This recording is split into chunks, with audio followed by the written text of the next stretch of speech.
Echocardiographic evaluation of aortic stenosis requires a multi-parametric approach synthesizing 2D valve morphology, meticulous Doppler hemodynamics, and the impact of the stenosis on the left ventricle. Morphological assessment 2D and 3D echo. Before dropping the Doppler gate, careful 2D assessment determines the etiology and lays the groundwork for accurate measurements. Parasternal long axis view.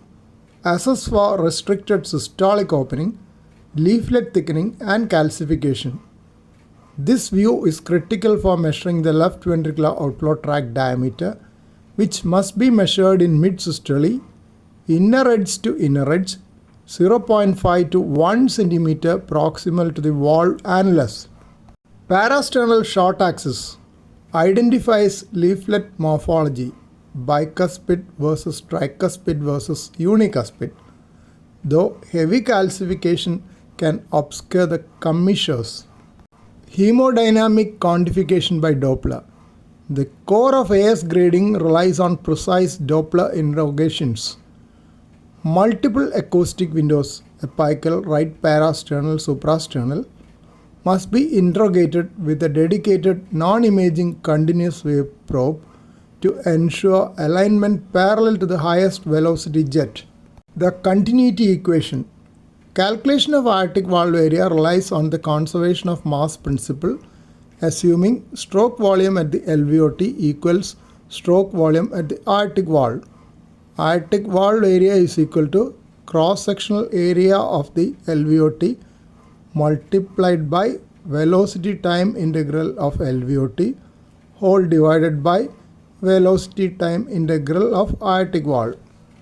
Because the LVOT cross-sectional area is derived from the diameter, that is LVOT cross-sectional area is equal to pi into d by 2 squared.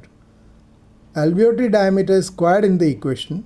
A 2 mm measurement error can shift the calculated aortic valve area by up to 30%, easily reclassifying a moderate AS as severe.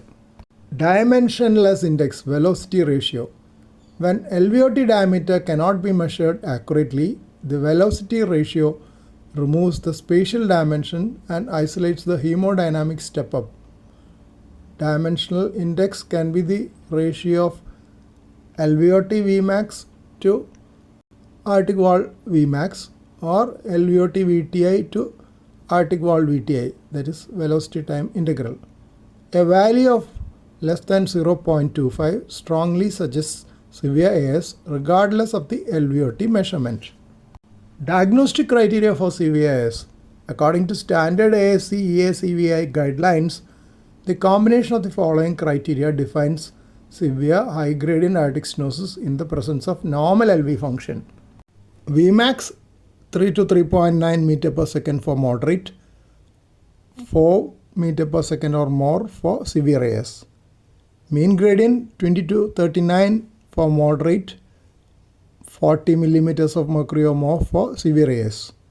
Aortic valve area 1 to 1.5 square centimeter for moderate AS, 1 square centimeter or less for severe AS. Indexed aortic valve area 0.6 to 0.85 square centimeter per meter squared for moderate AS, less than or equal to 0.6 centimeter squared per meter squared for severe AS. Dimensionless index 0.25 to 0.50 for moderate AS, less than 0.25 for severe AS. The discordant grading challenge. Low flow, low gradient. The diagnostic pathway becomes complex when criteria are discordant, most commonly when the aortic valve area is 1 square centimeter or less, but the mean gradient is less than 40 millimeters of mercury. This requires evaluating the flow status defined by a stroke volume index less than 35 ml per square meter body surface area. Classical low flow, low gradient AS due to depressed left ventricular ejection fraction less than 50%. Next step is low dose dobutamine stress echo to differentiate true severe AS fixed valve area with flow augmentation from pseudo severe AS valve opens further as stroke volume increases. Paradoxical low flow, low gradient AS. Preserved LV ejection fraction 50% or more, but low stroke volume index due to a small hypertrophied stiff LV cavity with impaired filling, often seen in elderly hypertensive patients. Next step is integration of CT calcium scoring, more than 2000 AU in men and more than 1200 AU in women, strongly support severe AS. Normal flow low gradient severe AS, stroke volume index 35 ml per meter squared or more with aortic valve area 1 square centimeter or less and gradient less than 40 millimeters of mercury. This is frequently due to measurement errors, underestimating LVOT diameter, or represents a moderate AS with a small body surface area.